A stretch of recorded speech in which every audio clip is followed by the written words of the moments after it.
En esto diferenciamos el espíritu de verdad y el espíritu de error.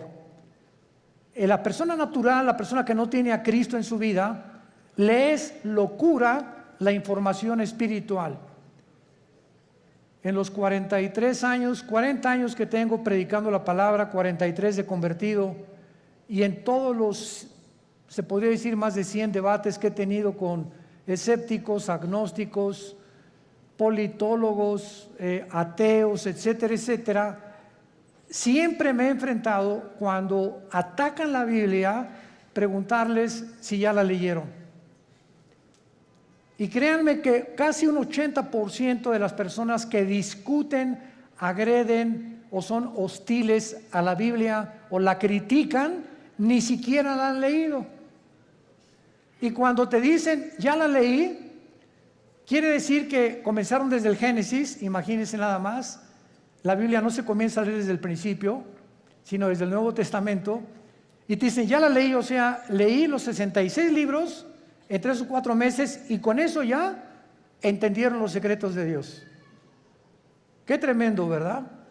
Entonces es importante que esto lo tengamos nosotros como base, porque estos secretos que pertenecen al mundo espiritual, a Dios le ha agradado revelárnoslos a nosotros.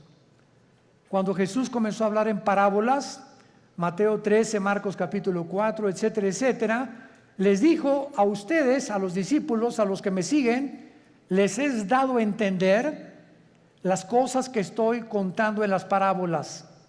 Que el sembrador salió a sembrar, que el trigo, la cizaña, las aves del cielo, la tierra, etcétera, etcétera, que la gente ni siquiera entiende, tenían un trasfondo espiritual dado a los que siguen a Jesús. Entonces, si tú eres una persona, o los que nos escuchan, que quieres respuestas, por ejemplo, ¿por qué Dios permitió el mal en el universo?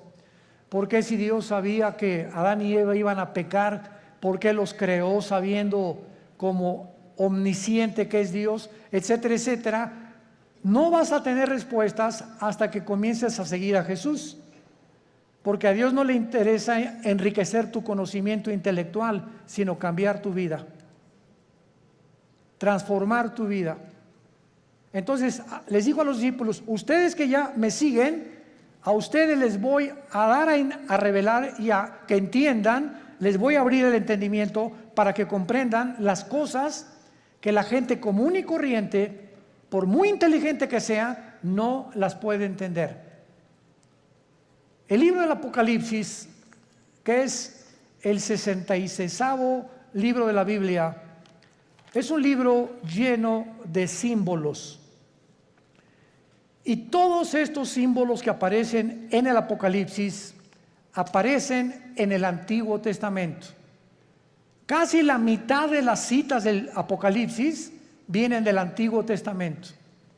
Entonces, si yo quiero entender en el Apocalipsis qué significa Babilonia, o los 10 cuernos, o las 7 cabezas, o quién es la bestia, necesito tener un conocimiento anticipado del libro de Daniel, del libro del Génesis y del libro de Ezequiel, principalmente para yo poder interpretar o enseñar el Apocalipsis. Entonces, vamos a abordar en esta mañana, en esta serie que me ha parecido de veras maravillosa, y yo mismo estoy asombrado cada vez que descubro más y más misterios en la Biblia, el misterio de Babilonia. En la Biblia hay 2 palabras, 2 ciudades que se mencionan más que cualquier otra nación de toda la historia. Y la primera es Jerusalén. Es la que más se menciona desde el Génesis hasta el Apocalipsis. Y la segunda es Babilonia. Cuando la Biblia termina en el Apocalipsis mencionando a Babilonia, a una ramera que vamos a ver ahorita, por eso se le llama un misterio, porque es la madre de las rameras y de las abominaciones de la tierra. Tenemos que entender que en el Antiguo Testamento fue en la tierra de Babilonia donde comenzó la brujería, la astrología, el ocultismo, las ciencias ocultas y todo aquello que pertenece a la dimensión satánica tuvo su origen en Babilonia. Ahora bien, la palabra Babilonia y Babel son intercambiables, pero encontramos nosotros en Génesis capítulo 10 que la primera ciudad que Nimrod se le menciona en Génesis 10 del 8 al 10 como un cazador delante de Jehová. Pero esa palabra delante de Jehová significa en contra de Dios en el original hebreo. Y él fue el primer hombre que levantó Babilonia, que después acabaron levantando una torre, Génesis 11, la torre de Babel, donde Dios tuvo que confundir las lenguas, porque si ellos continuaban con ese sueño, con ese anhelo de llegar al cielo y de tener comunicación con los astros, etcétera, etcétera, ellos iban a acabar completamente destruidos por Dios. Entonces, la gran variedad de lenguajes que hay en el mundo es una manifestación de la misericordia de Dios, porque de otra manera nos acabaríamos todos, pero en 3 días. Entonces, gracias a que unos hablan francés, otros español, otros italiano, etcétera, etcétera, el mundo ha durado casi 6,000 años. Muy bien, ahora Babilonia, aparte en el Antiguo Testamento, aparece con otros nombres geográficamente. Uno de ellos es la tierra de los caldeos. La tierra de los caldeos. Y esta palabra, la tierra de los caldeos, esta frase significa la gente que vivía en Caldea, y Caldea era Babilonia.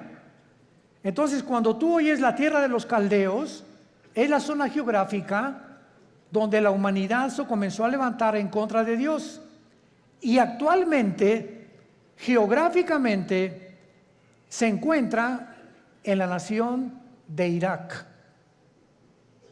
Ahí lo que es ahorita Irak y Siria, porque en el Antiguo Testamento Irak y Siria era la tierra de la Mesopotamia y no había una división, estas dos naciones no están divididas todavía, y toda esa área geográfica es precisamente donde comenzó la humanidad, de acuerdo a la Biblia, porque por ahí corre el río Tigris, que nace en en Turquía, son como 3,000 kilómetros y desemboca en el Golfo Pérsico, donde ahorita hay una gran tensión, por cierto, entre Irán, Inglaterra y Estados Unidos, porque Irán continúa apoderándose de los barcos petroleros ingleses, porque está provocando Irán.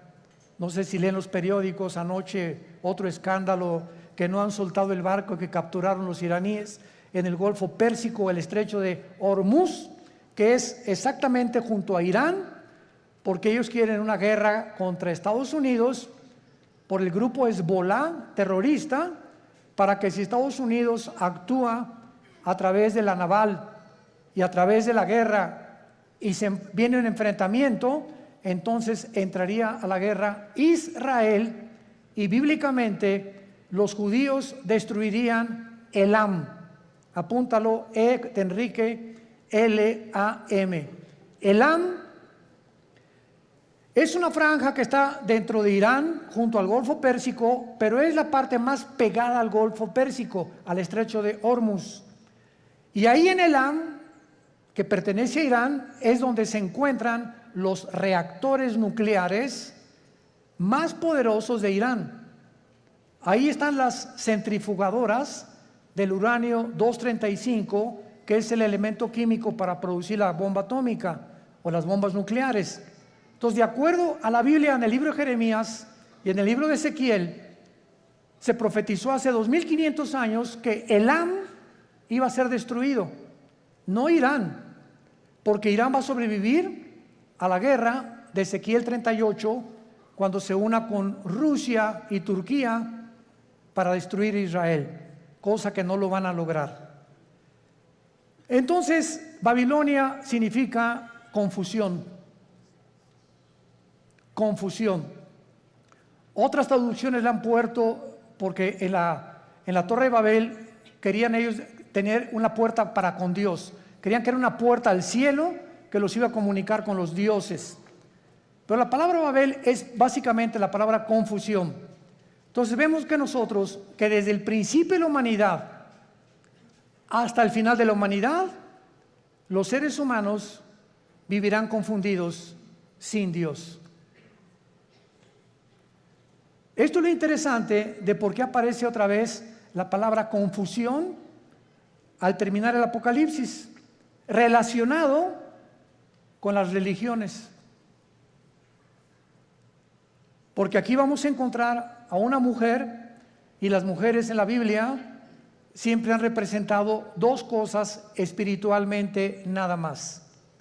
Encontramos, ¿verdad?, a las mujeres que representan la iglesia, porque a la iglesia se le compara con una mujer, y la otra Jezabel, o la gran ramera, que representa las religiones o la falsificación del camino a Dios, que es lo que querían hacer con la Torre de Babel. Y antes de entrar al capítulo 17 de Apocalipsis, quiero que vean otra cosa en el capítulo 9 de Apocalipsis. Rápidamente regresen al capítulo 9 y vean ustedes algo tremendo.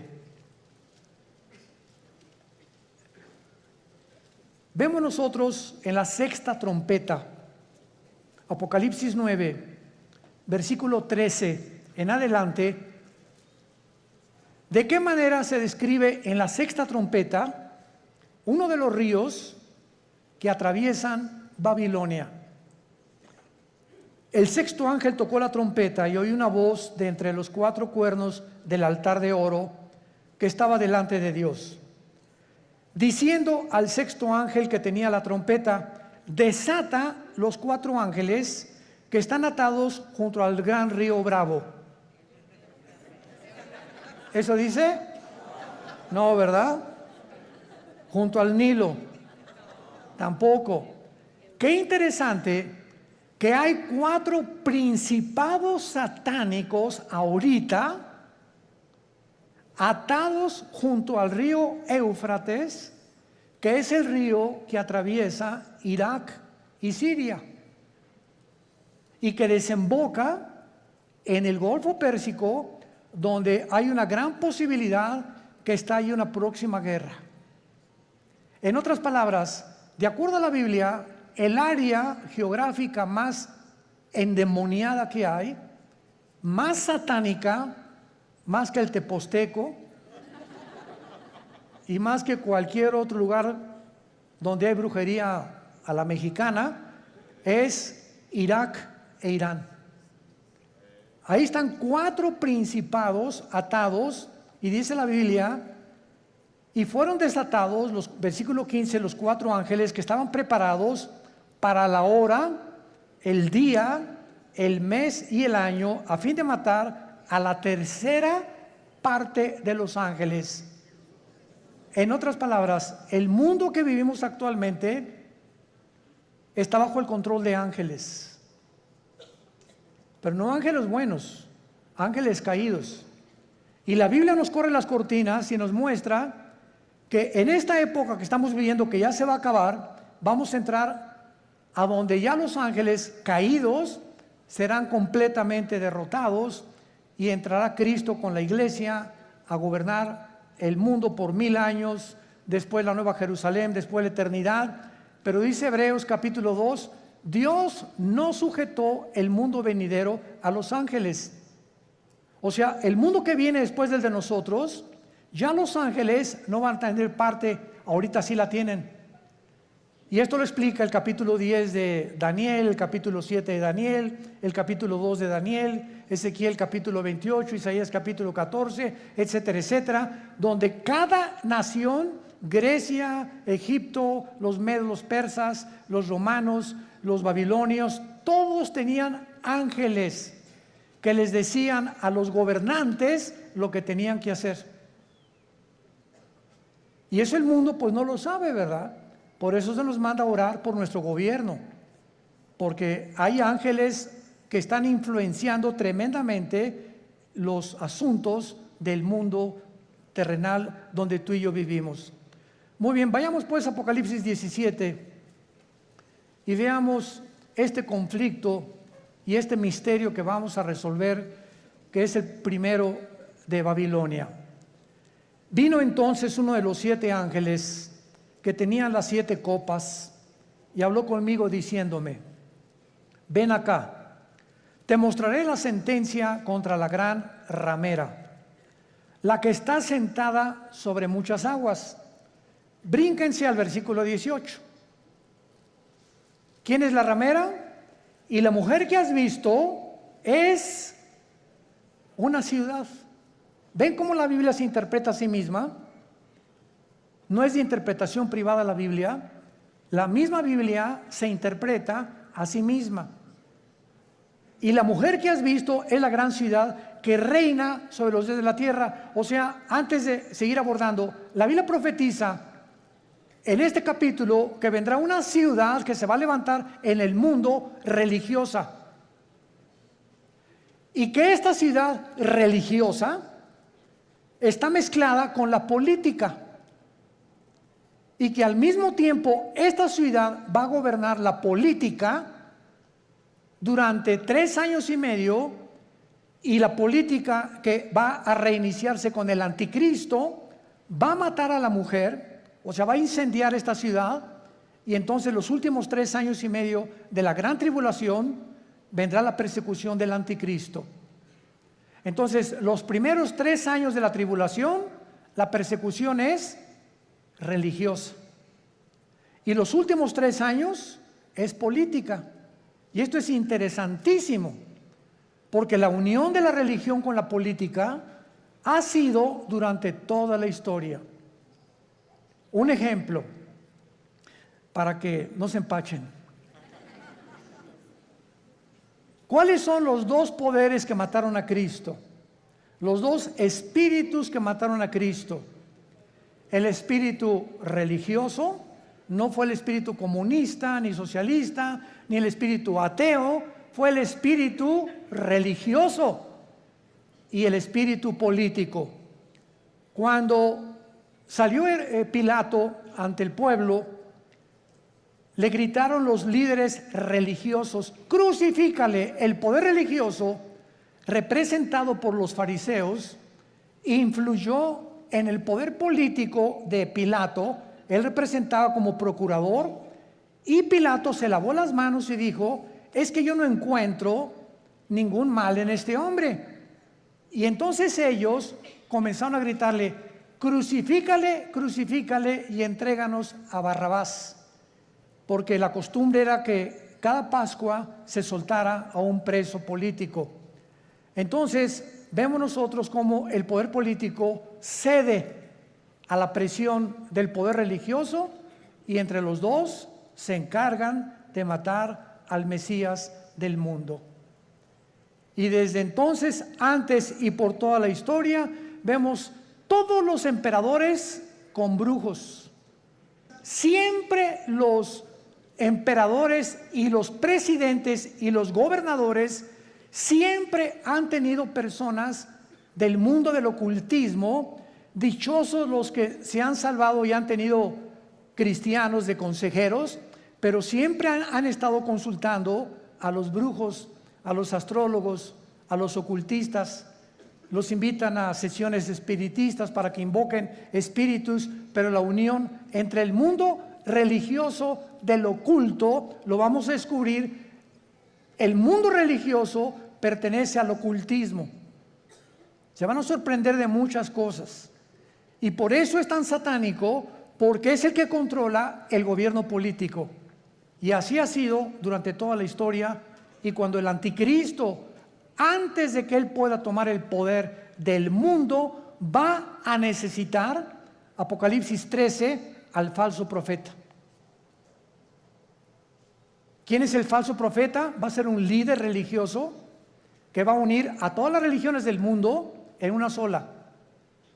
Y cuando ya el anticristo vea que ellos le pavimentaron el camino para que su gobierno político pudiera emerger, entonces el anticristo quema a esta ciudad donde se van a concentrar las religiones del mundo y él se proclama, segunda de Tesalonicenses 2, 3 y 4, el único Dios, donde el mundo lo adora como adoraron a los césares romanos como dioses. Te mostraré la sentencia contra la gran ramera. O sea, aquí hay un juicio contra una ciudad.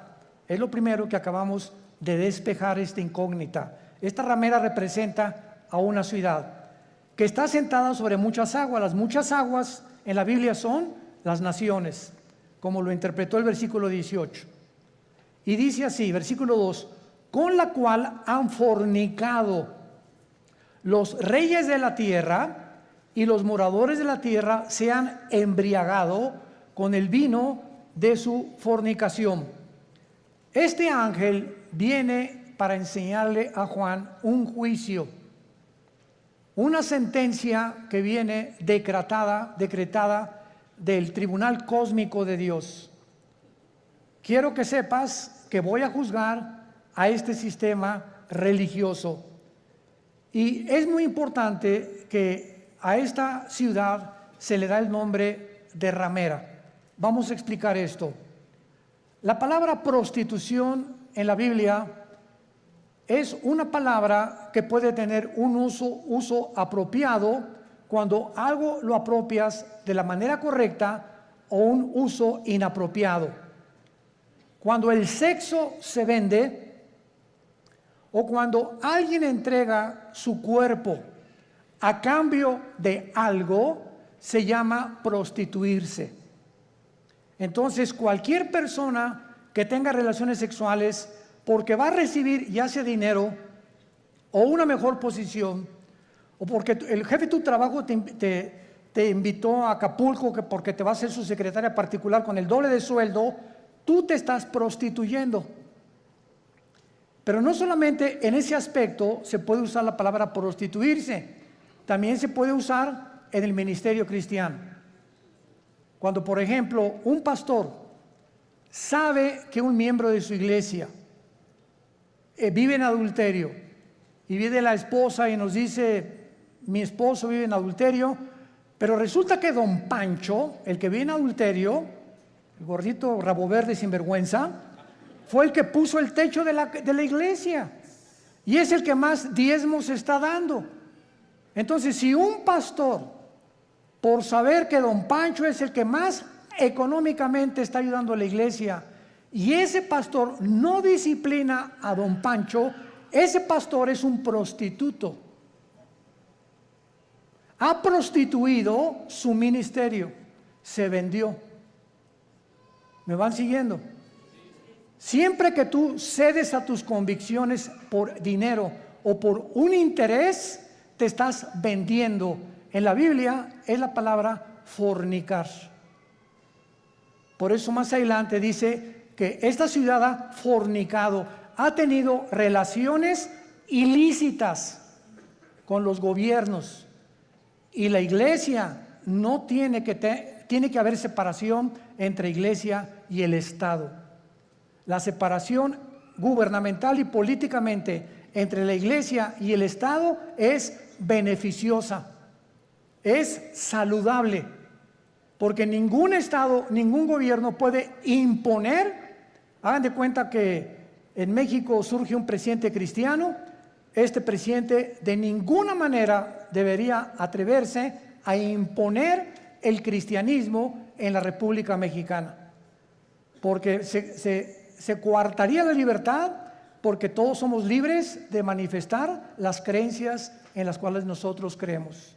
Pero cuando ya se impone una religión a través de la muerte o de la Inquisición o de la tortura con el beneficio de la iglesia, es cuando vemos que ese sistema se ha prostituido. Se ha prostituido, porque a la iglesia no le corresponde juzgar a los malos, eso le pertenece al Estado. El Estado usa el Estado de Derecho para castigar a los malos, silla eléctrica o pena capital o pena perpetua, lo que sea. La iglesia tiene la función de predicar el Evangelio para que el corazón del ser humano sea transformado. La justicia la aplica el Estado, no la iglesia. Para que me vayan siguiendo con mucho cuidado. Esto es muy importante, porque el otro día escuché una conferencia de un grande teólogo que me sorprendió con lo que dijo, y me dice: de todos los países a los que yo he visitado en Latinoamérica, el más inculto y el que más ignorante es de todo lo que está pasando, México lindo y querido. Sentí algo bien feo aquí adentro de mí. Se considera el país más ignorante y más inculto de todo lo que está pasando políticamente, religiosamente, etc. Como que si al mexicano no le importa más que el Calimán y las telenovelas y el América, desde luego. Además vive el América. Bueno, pero esto es tremendo, ¿verdad? Y otra cosa que también me sorprendió es que un análisis que hizo las Naciones Unidas fue que en Europa el promedio de la gente normal, desde los 10 años de edad hasta los 25 o 30 años de edad, cualquier europeo de cualquier nación de Europa ha leído antes de los 25 años por lo menos 6, 7 libros al año. Y en México, 1 al año. Y con trabajo no lo acabaron. ¿Se imaginan? Estamos con el esto, con el Calimán, la televisión, ausentes completamente de cultivar nuestro espíritu, nuestra mente intelectual. Me gradúo de abogado y jamás me vuelvo a meter a la jurisprudencia ni a los libros. Me gradúo de médico, no me actualizo con todos la tecnología impresionante en la medicina que hay actualmente. Por ejemplo, no sé cuántos de ustedes han notado que ya no uso lentes. Asústame. No es para que se asusten, ¿verdad? Pero es increíble. Tengo como 40 años usando lentes. Yo tenía hipermetropía, estigmatismo y no podía leer. Ahorita tengo una visión de 20/20, impresionante. ¿Saben lo que me hicieron?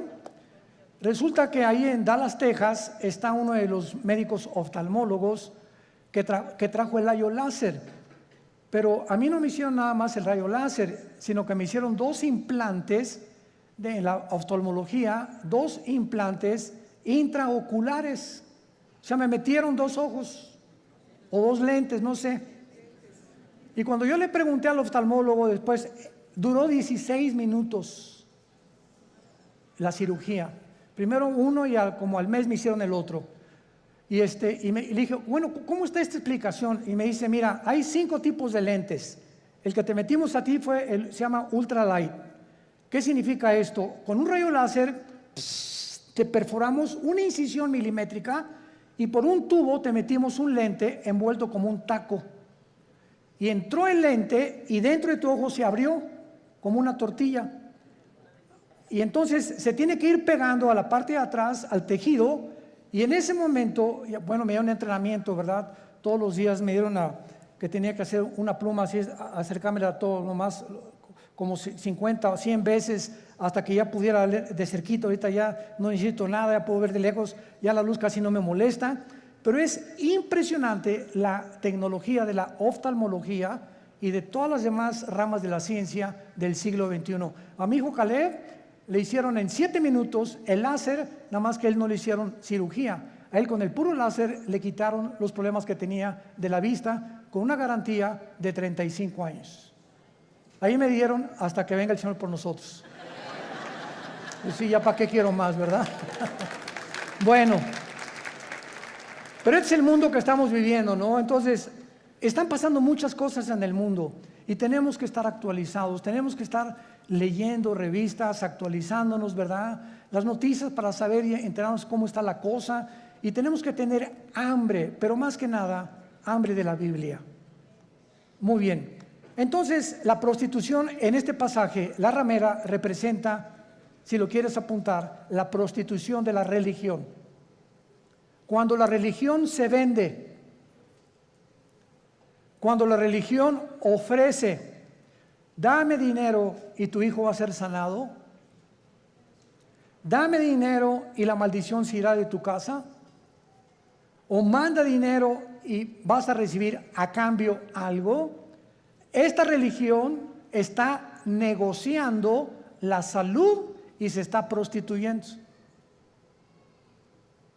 Porque la Biblia dice que Dios ama al dador alegre, no por necesidad, ni por coerción, ni por amenaza, ni porque si no mandas, la maldición de Tutankamen caerá sobre tu casa. Ahí es cuando vemos la prostitución de la religión. Hace poco acaban de capturar a un hombre, ¿verdad?, en Estados Unidos, líder de una secta que se llamó La Luz del Mundo en México, que no se imaginan ustedes, ¿verdad? No son millonarios, son multimillonarios. Y lo más asombroso es que el 70% de las gentes que van a estos millones de personas que pertenecen y el dinero que tienen son gente humilde, son gente de pobres, o sea, de la clase indígena y de casi, como decía Cantinflas, desleídos y deslustrados.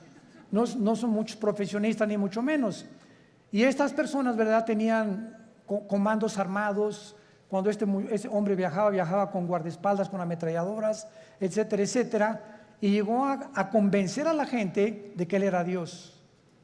Y cuando él entraba a la iglesia había un trono literal, donde él se sentaba con muchachas junto y muchachas por acá a los lados, y entraba y lo comenzaban a adorar como Dios. En otras palabras, él estaba vendiendo, prostituyendo la religión. Y así hay cantidad de sectas, e inclusive se puede dar en iglesias cristianas. Cuando los líderes, vuelvo a repetir, por causa del dinero o por conveniencia del dinero, se venden y sus convicciones las crucifican para poder obtener lo que ellos están ofreciendo mediante milagros. Este es el problema de las religiones que se prostituyen. Muy bien. Y esto es lo que sucede en Apocalipsis 17, como lo vamos a ir viendo, una ciudad prostituta que ha fornicado, dice el versículo 2, con los moradores de la tierra.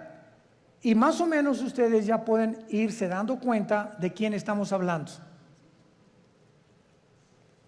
La única, para que ustedes estén enterados, sin afán de ofender a nadie, la única religión que existe en el mundo, la única que tiene un lugar en las Naciones Unidas, es Roma. La única religión que durante 18 siglos en Europa no permitía que los reyes se casaran más que con los que ellos autorizaban. La única religión que exigió que si no te convertías a Roma durante 350 años, nombró un papa a Torquemada, un hombre español, con la Inquisición, donde los abrían los cuerpos, les quitaban el pelo, los rapaban, pero con todo y la piel, les sacaban los ojos, los sentaban en estacas, los quemaban vivos a judíos y a cristianos, porque no aceptaron que Roma es la única religión que salva. Y hasta el siglo XXI los estatutos romanos continúan enseñando lo mismo. Fuera de Roma no hay salvación. Esto es impresionante. Cuando yo tenía 12 años de edad, les he contado a muchos, fuimos educados, mi hermano Alejandro y yo, en colegios lasallistas, San Juan Bautista de la Sal. Y a los 13 años vivíamos en Acapulco, entré al seminario, yo quería ser cura, porque nos enseñaron los hermanos lasallistas en aquel tiempo el latín, en aquel tiempo éramos acólitos, el cura daba la misa en latín, cuando entraba supuestamente al altar, ¿verdad?, entraba y decía, introibo al altar de Deu, Justifica Juventudes Meam, me introdujo al altar de Dios a ofrecer los sacrificios por los vivos y por los muertos. Ya le contamos en latín los ¿cómo se llama?, los acólitos, Y cuando uno de los grandes dirigentes ahí llegó a visitarnos al seminario, nos dijo: ustedes están ya en el tiempo de hacer un voto de celibato sacerdotal. Y pues éramos como 10 o 12 muchachos de 14, 15 y 6 años de edad, y nos volteamos todos a ver qué significa el voto del celibato sacerdotal. Entonces nos dijo este prelado religioso: significa que ustedes tienen que hacer un voto que nunca se van a casar y que su única fidelidad va a ser a Roma, nada más. Oiga, ¿y por qué no quiere que nos casemos? Porque si se casan, el dinero lo gastan en la familia y ya no lo mandan a Roma. Esa es la razón por la cual no les conviene que se casen. Cuando la Biblia ordena, 1 Timoteo capítulo 3, en cualquier Biblia que veas, que los que sirven a Dios de tiempo completo se casen, a menos que tengas el don de continencia. Pero esto es increíble. Ahí fue cuando yo me decepcioné, ¿verdad?, de la religión. Lloré, le dije a mi papá: yo ya no creo en nadie, y me hice ateo. A los 17 años ingresé al Partido Comunista, me uní a la dialéctica materialista, a estudiar el Capital de Marx, de Engels y de todos los grandes líderes, Lenin, que la llevó a la práctica en la revolución bolchevique, etcétera, etcétera, hasta que cuando me convertí, yo estaba a punto ya de casi quitarme la vida, de la depresión a la que yo había llegado, de la decepción y de todo, que ya nadie me convencía, cuando mi hermano Alejandro me presenta a Jesús como el camino, la verdad y la vida. Y yo supe, cuando encontré a Jesús, que era la única razón por la cual yo debía seguir viviendo, y le prometí desde ese día. Fue marzo de 1974 que yo le entregaría mi vida y que lo quería servir. Y desde entonces no lo he dejado de servir, por la gracia de Dios. Bueno, ahora muy bien. Vean rápidamente en el Antiguo Testamento, en Jeremías capítulo 2, de qué forma en el Antiguo Testamento se menciona la fornicación física o la prostitución, así como material o terrenalmente. Una mujer se puede vender por dinero, la cual se le llama prostituirse o prostituirse, o un hombre también. Espiritualmente, Dios usa el mismo término cuando tú le dejas a Él por los ídolos, o cuando dejas a Dios por otras cosas más importantes que Él. Dice Jeremías capítulo 3. Dicen: si alguno dejare a su mujer, yéndose esta de él, y se juntare otro hombre, ¿volverá a ella más? ¿No será la tierra del todo amancillada? Tú pues, le está hablando Dios a Israel, has, ¿qué cosa? Fornicado con muchos amigos. Pero no se está refiriendo Dios a la fornicación física sexual. Veámoslo. Mas vuélvete a mí, dice Jehová, alza tus ojos a las alturas y ve en qué lugar no te hayas prostituido. Junto a los caminos te sentabas, para ellos como árabe en el desierto, y con tus fornicaciones y con tu maldad has contaminado la tierra.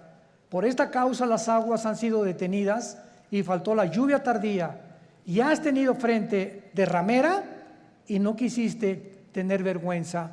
Dios acusa a Israel de fornicar con los ídolos, que es lo mismo cuando un hombre se va con una mujer que no es su esposa, o cuando un muchacho tiene relaciones con su novia sin casarse, está fornicando. Ella se está entregando a él o por conveniencia, o él con ella. Se están prostituyendo los dos. Y cuando tú espiritualmente dejas a Dios y abrazas cualquier otra área de la vida por olvidarte la palabra de Dios, has prostituido tu llamado. Estás fornicando. En otras palabras, en la Biblia, la idolatría se le compara con la fornicación sexual. Ahora veamos y confirmémoslo en Santiago capítulo 4, en el Nuevo Testamento, y dice así el apóstol Santiago. Santiago capítulo 4, versículo 4. Santiago 4, versículo 4. Oh almas, ¿cómo se les llama? Adúlteras. Pero no porque se hayan ido con otra mujer. ¿No sabéis que la amistad del mundo es enemistad contra Dios? Cualquiera que se quiera ser amigo del mundo se constituye enemigo de Dios. ¿O pensáis que la Escritura dice en vano, el Espíritu que Él ha hecho morar en nosotros nos anhela celosamente? Vemos ya que también en el Nuevo Testamento la fornicación puede ser espiritual o puede ser de carácter sexual. Vayamos otra vez a Apocalipsis, nuestro pasaje, y ya vamos despejando muchas incógnitas que estaban ocultas ante nuestros ojos, por lo cual Dios le llama a esta ciudad, versículo 2, has fornicado con los reyes de la tierra. Roma tuvo relaciones ilícitas con los políticos. Cuando Constantino en el año 325 después de Cristo, apúntalo, fue el último emperador romano,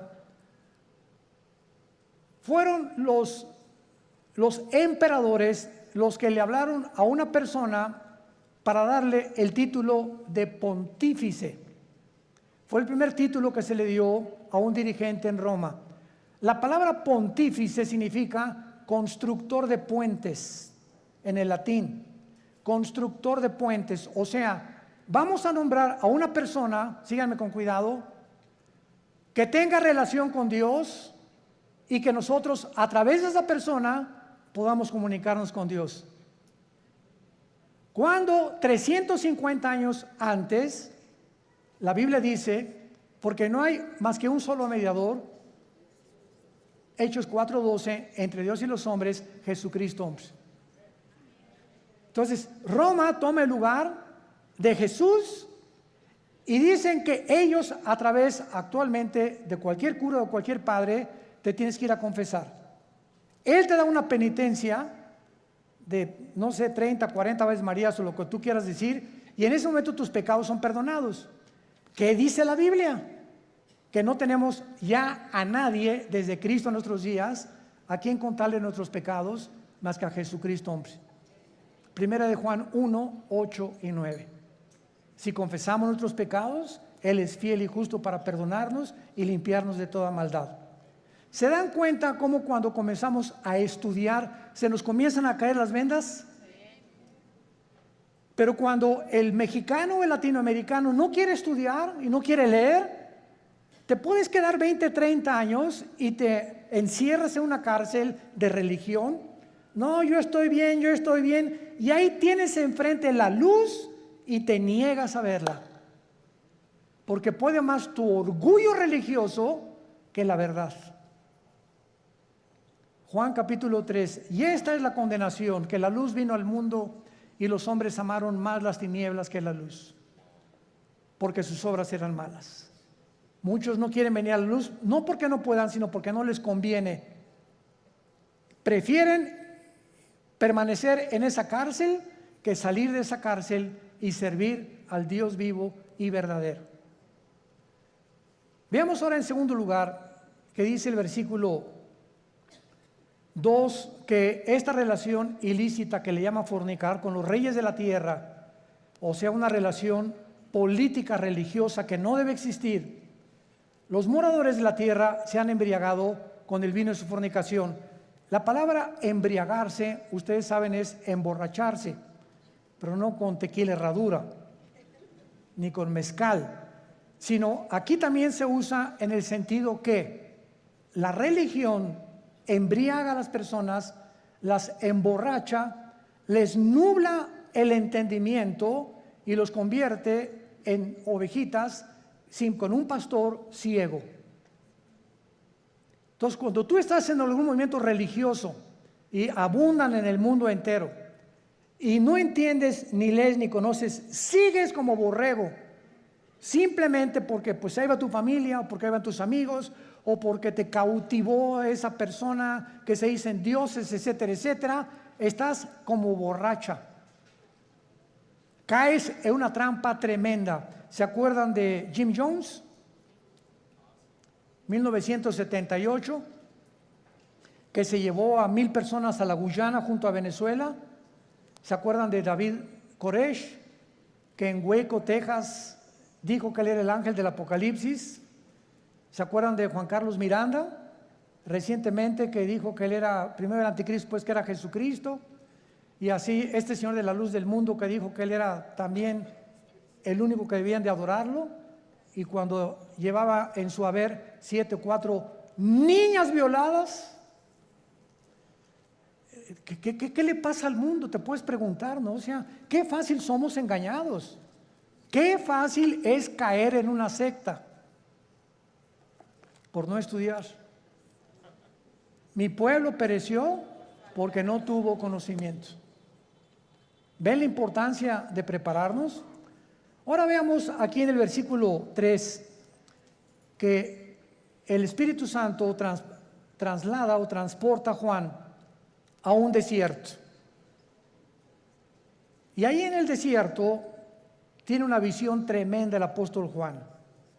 ¿A quién ve a Juan? ¿A quién ve? A una mujer sentada sobre una bestia escarlata. El color escarlata es el color de los dragones. Es un color rojizo, que es el color que se asocia con la sangre, con la guerra y también con Satanás.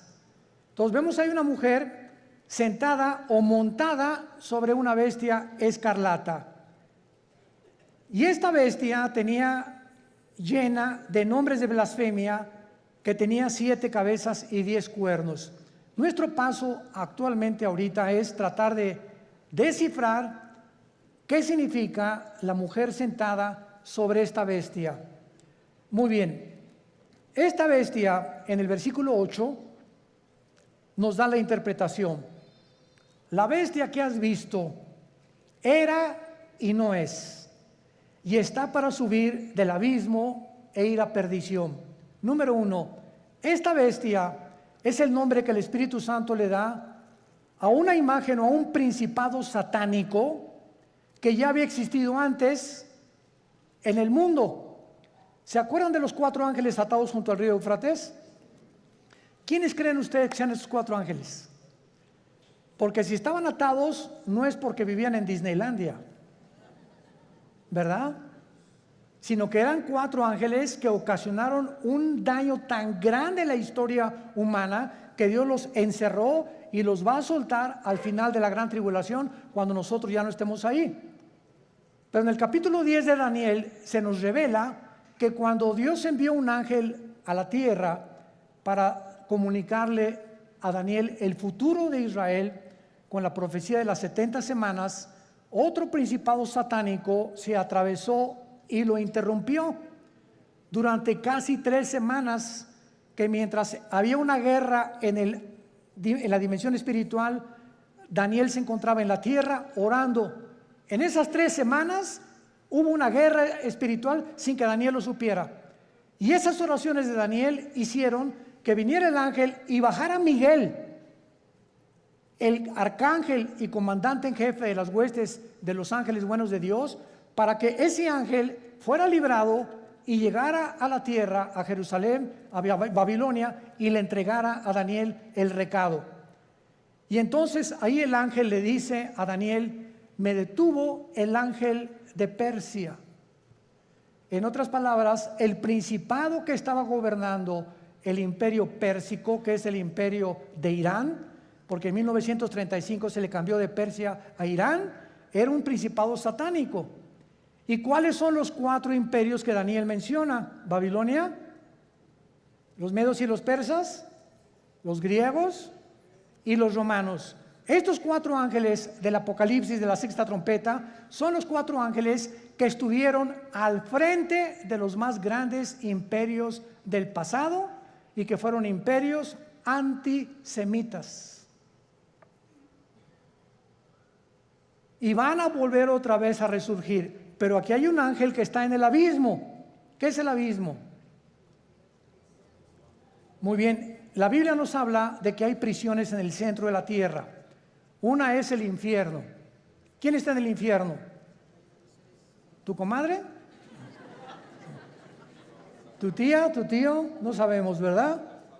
El infierno es el lugar de los espíritus humanos, nada más, desde Adán hasta nuestros días, que bajan al centro de la tierra. Todos los que murieron sin Cristo o rechazaron la salvación se encuentran en el infierno. En el infierno no hay demonios. Ahora, el lugar de los demonios, cuando Cristo vino al mundo, el gadareno le dijo a Cristo, ¿verdad? O cuando los iba a sacar del endemoniado, le dijeron a Cristo: no nos mandes al abismo, déjanos meternos en los puercos, porque los demonios saben que al bajar al abismo ya no salen hasta Apocalipsis capítulo 9, que se les va a abrir la puerta y van a invadir el mundo. ¿Se imaginan? Ahorita hay maldad. Ahora imagínense con todos los demonios sueltos. Entonces en el abismo están los demonios, en el infierno los seres humanos, en el Abadón o en el Tartarus están los ángeles caídos que Dios ha guardado por ahí y que también serán soltados después. Y hay otros ángeles que están guardados y que ya nunca jamás, por toda la eternidad, van a ser soltados. Entonces la Biblia nos muestra claramente que esta bestia que estaba viendo Juan, no hay otro nombre más que bestia para darle, porque la palabra bestia en el griego significa algo cruel, rapaz, sanguinario, que no se le puede comparar a un tigre, ni a una hiena, ni a un león, ni a una águila. No hay ningún animal comparado, y por eso se le adjudicó el nombre de bestia. Y esta bestia es el anticristo. ¿Qué nos dice la Biblia? Que cuando surge el anticristo, que lo más seguro es que el diablo va a tener relaciones con una prostituta. Y de esta relación van a ser el anticristo. ¿Cuándo entra el espíritu al cuerpo humano? Cuando mi papá se juntó con mi mamá, el cromosoma Y de mi papá se juntó con el óvulo de mi mamá, doble X, se formó una célula de 46 cromosomas que le llaman el cigoto o el cigote, ¿verdad? Y después ahí es el feto y ahí se va formando ¿cómo se llama? La criatura. La pregunta es la siguiente: ¿cuándo entra el alma humana o el espíritu al cuerpo humano? Esta pregunta ha hecho que los mismos científicos estén debatiendo actualmente cuándo se aborta y cuándo no se aborta. No hay ningún médico, ningún doctor, ningún genetista, ningún ginecólogo, nadie que te pueda decir cuándo comienza la vida. Y por eso se ha dado especulaciones. No, puedes abortar a las 3 semanas, a los 2 meses, al mes. Y las leyes en diferentes naciones cambian de acuerdo a la perspectiva y la opinión de tales o cuales médicos. Pero en el Salmo 139, escrito hace 3000 años, escribió Dios: mi embrión vieron tus ojos. Es en el momento de la fertilización, señores médicos que nos acompañan, es en el momento de la fertilización cuando el cromosoma de mi papá fertilizó el óvulo de mi mamá. En ese momento Dios nos considera seres humanos completos, con toda la información genética, aunque no se haya desarrollado el corazón ni el hígado ni mucho menos, pero en ese momento ya estamos potencialmente completos como seres humanos.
light ahead. We're moving to the beat, our spirit unsaid. They doubt our chances, but we're here to show. We've got the passion and nothing to lose. Let's go! We feel the vibe, feel the vibe. We rise like the morning sun, breaking through the dark. With every heartache, we find our spark. Stand strong, stand tall. They throw the doubts, but we throw them back with pride. We've got the passion and nothing to lose. Let's go! I feel the weight, but I see the light ahead. We're moving to the beat, our spirit unsaid. They doubt our chances, but we're here to show. We've got the passion and nothing to lose. Let's go. Feel the vibe, feel the vibe. We rise like the morning sun, breaking through the dark. With every heartache, we find our spark. Stand strong, stand tall. They throw the doubts, but we throw them back with pride. We're on a mission, ready to thrive. Fight on, fight on. They try to block our path, but we won't give in. Our vision's clear, we're fearless within. Heads up high, we won't back down. Feel the beat, let it shake the ground. Victory's near, don't let them bring you down. We're on the edge, about to turn it around. Every doubt we erase, every fear we face. Victory's near, give it all your pace. In the heart of the struggle, dreams come alive. We're dancing through the pain with the will to survive. The words can't hurt us, we're stronger than they know. We rise above, let our spirit glow. Dance with me, dance with me. We feel the rhythm, it's pulsing through our soul. With every step we break free from control. Break free, break free. We're shouting out loud, we got a message clear. The future is ours, we're paving the way year by year. Pave the way, pave the way. No more looking back, the past is gone. We're moving forward, pushing on. Keep going, keep going. In the darkest night we find our way. With the beat of the drums we seize the day. Hold on to hope, don't let it fade. We're unstoppable, this we've made. Victory's near, feel it in the air. But we're almost there, don't lose your flair. With every step we're closer to the prize. Victory's near, it's time to rise. Heads up high, we won't back down. Feel the beat, let it shake the ground. Victory